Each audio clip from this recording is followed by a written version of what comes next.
नमस्कार मित्रों, एक नए बहुत छोटे से वीडियो के साथ आपके सम्मुख हाजिर हूं।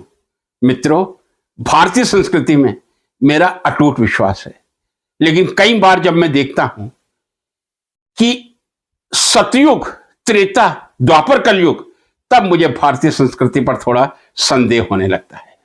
कहा जाता है अभी तो कलयुग चल रहा है, उसके बाद घोर कलयुग आएगा, कलगी अवतार होगा। पिक्चर भी आ गई है, उस पर देखी होगी आप लोगों ने, और तब इस पृथ्वी का विनाश होगा। मुझे लगता है नहीं, घोर कलयुग निकल चुका है, अब हम सतयुग की तरफ बढ़ रहे हैं। परमात्मा मर्यादा पुरुषोत्तम राम की कृपा से हमारे देश में भगवान राम प्रतिष्ठित हो गए हैं, और 500 वर्ष में यह पहला ऐसा विजयदशमी का पर्व था जब भगवान राम मंदिर में विराजे हुए थे। बाकी तो 500 वर्ष से भगवान राम विराजे हुए थे ही नहीं।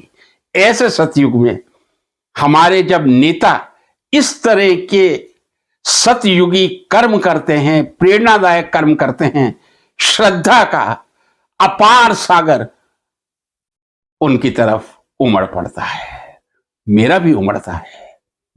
लेकिन एक चीज मैं सोचता हूं, हम लोग निश्चित सतयुग की तरफ बढ़ रहे हैं।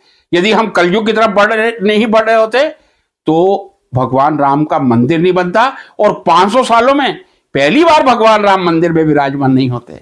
500 सालों में यदि पहली बार भगवान राम मंदिर में विराजमान हुए हैं तो निश्चित हम सतयुग की तरफ बढ़ रहे हैं। एक चीज मुझे लगती है, परम श्रद्धेय आदरणीय मोदी जी और परम श्रद्धेय आदरणीय शाह साहब के मार्गदर्शन में हम जिस भारतीय संस्कृति की ऊंचाइयों को स्पर्श करने जा रहे हैं, पर्दे के पीछे तो मोहन भागवत साहब भी हैं, उनकी प्रेरणा भी है, लेकिन प्रत्यक्ष रूप से मेरे प्रधानमंत्री श्री नरेंद्र मोदी जी, कितनी आराधना करूं, कितनी तपस्या करूं उनकी।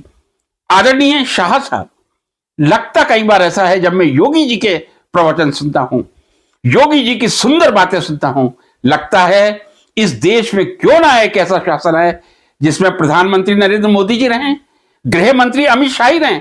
ये दो देश के परम संत हैं, मैं आपसे कह रहा हूं, समझ लीजिए। लेकिन बाकी भी जो मंत्री पद हैं किसी ना किसी भगवाधारी को दे दिए जाएं, चाहे उमा भारती हो या साध्वी प्रज्ञा हो या और अनेक संत हैं।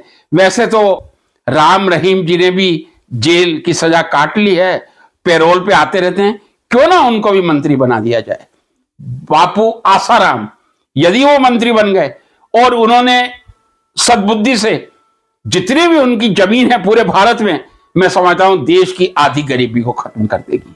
एक ऐसा दिव्य स्वप्न हम सबको देखना चाहिए जहां हमारे मंत्रिमंडल में सभी साधुगण हों, चाहे वो आसाराम जी श्वेत वस्त्र पहनते हैं, भगवाधारी साध्वी प्रज्ञा हो, उमा जी हो, या और सारे और लोगों की कोई आवश्यकता नहीं है, केवल साधु ही इस देश को संचालित करें, तो मैं समझता हूं फिर एक बार हम सतयुग की तरफ जो बढ़ रहे हैं बहुत तीव्रता से अग्रसर होंगे। यही सब भक्तगणों से मेरा हाथ जोड़ के निवेदन था। नमस्कार।